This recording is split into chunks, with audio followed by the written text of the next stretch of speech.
Hey guys, it's Danny. Today we're gonna do some requested updates. On my previous updates video, there were quite a few requests from you guys to show some oldies but goodies. So today we're gonna take a look at some older orchids, not necessarily new ones, and see what they've been up to. So I'll try to look through the comments and take them one by one, but I do remember one of the requests was on the Neofinetia falcata, and she is currently residing right here. It is later in the day, so she's receiving quite a lot of light, so let's pull her from here, place her somewhere more decent for filming.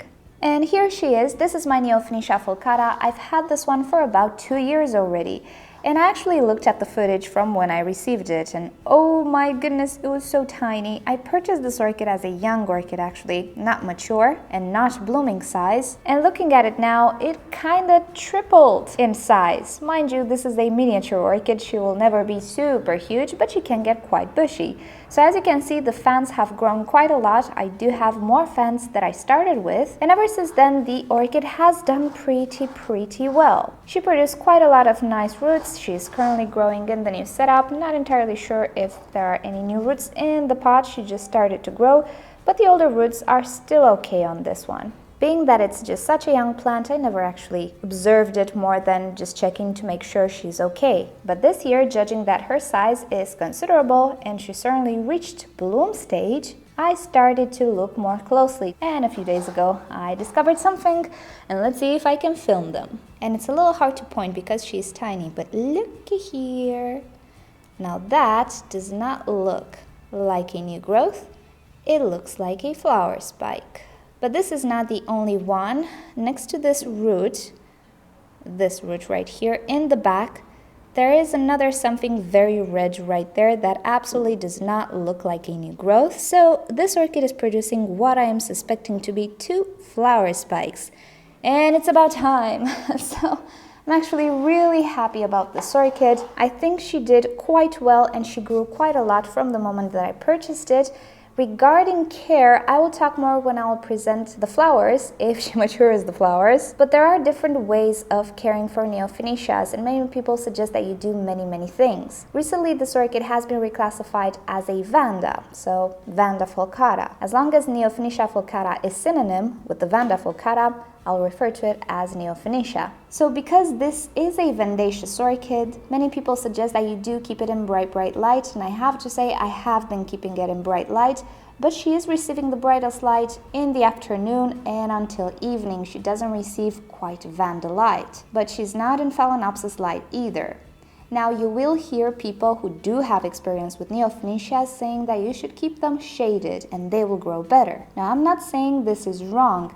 I'm just saying I prefer to keep it in bright light, even with low light orchids. If you keep them a little brighter, usually they do a little better. They grow a little faster, as long as you offer nutrients as well and proper hydration. And of course, as long as you don't burn them, usually even low light orchids do a little better in brighter conditions, bright shade, and even direct sunshine filtered early morning or late afternoon. So this is what I'm doing with the Neofinetia. So mind you, different people recommend many different things for this orchid. I'm just trying the thing that sounds better to me, and yeah, we'll just see the result. But so far, she's doing great. I'm so happy. This is just such a cute and tiny orchid, one of my favorite miniature orchids.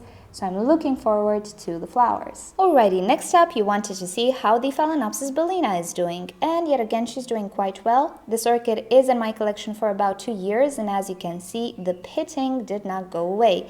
Now, if you don't know the history and you don't know what this means, this is a sign of the orchid fleck virus. But before you freak out, check out below more information on the orchid fleck virus and also on spider mites. Spider mites are the kinda only vector of transmission, apart from unsterilized stools, obviously, but not all orchid species display this virus and they're not all affected. Phalaenopsis are definitely affected, and since I had serious issues with spider mites in the past, many orchids, monopodials in general and Phalaenopsis especially, I still have the remnants of that. This pitting will never go away sadly from the old leaves, but this orchid is now producing a brand new leaf. So far so good, no pitting, but usually the pitting occurs when the leaf is mature, so we'll see what happens. But other than that, the orchid is pretty healthy. My Sideria japonica completely bounced back from the pitting. Let me just show it to you real quick. She is spot-free and looking like brand new, like nothing ever happened. The only remains of the pitting I have on this bottom leaf. But this leaf will soon be shed and the orchid will look clean as a whistle, so there is a high chance the orchids will actually get rid of this pitting if they don't create any more. And of course, if you eradicate the spider mites. So the bellina is doing okay. The old flower spike died away sadly, and I don't see any new flower spike just yet. And the roots on this orchid are okay. She has been repotted pretty recently, so there is no new root growth at the moment, but the old roots are in quite good condition. I'm not complaining. Could have been worse, and all I can wish for right now is that the pitting doesn't start to occur on the new leaf as well, because it would be a shame. This is such a beautiful individual, very fragrant, very beautifully colored. I really don't want to lose this orchid. Alrighty, let's update on another Phalaenopsis. This is one that Andrea wanted to see. This is the Phalaenopsis Karen Annie, which is a Phalaenopsis mariae hybrid. So she's doing well. This orchid is a sequential bloomer. That is why I did not cut the flower spikes. And she has produced 2 leaves. This is one, and that in the back is the other. This is actually the mother plant, and that is the keiki. And I did notice, due to its position, the mother plant has a small tendency to create some wrinkles in the foliage, but this is not a sign of dehydration or anything. This orchid has quite a ton of roots, and right now she seriously needs repotting. Also, as you can see, the discoloration on the leaves didn't occur anymore, so everything is okay. I'm not sure what this was. I purchased it this way, so who knows? Maybe some mistreatment in the past, or maybe some nutrient deficiency, but the problem has been corrected, whatever it was, and she's looking quite great. This is a summer bloomer, so right now I'm not expecting her to be in full bloom like the complex hybrids, but around this time I really hope she starts to produce new buds and continues to grow these flower spikes. Andrea also wanted to see the Brassocattleya St. Andre, which is such a pretty orchid. Well, the thing is, as fast as it grew last summer, in the winter it completely took a break. So it did create 2 or 3 pseudobulbs last summer, but over the winter time she did not create anything. And the latest pseudobulb didn't want to create a sheath or bloom or anything of the sort, sadly, so really keeping my fingers crossed this summer. Other than that, though, the orchid has produced quite a ton of roots and she seems to enjoy this new setup. But also right now it started to create a new growth right there, so I'm really hoping this one will bloom. But overall, I'm not complaining about the St. Andre. If she will decide to create a beautiful display this year, then she will be forgiven for the lack of activity this winter. But yes, in the warmer season, and when the days are longer, this orchid grows pretty fast. When the cold season comes though, it's complete shutdown. Also, Andrea wanted to see the Masdevallia, which I showed in yesterday's video, but there we go. Once again, she is growing beautifully, has quite a lot of roots, is constantly producing new growth.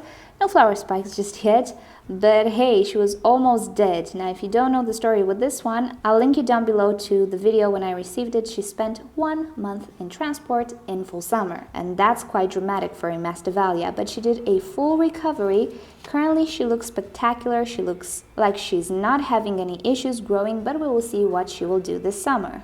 Alrighty, somebody also wanted an update on the vanilla vine, and well, what do you expect? She's growing so tall, almost at the top of the rod, and here we go. She is getting quite the long vine.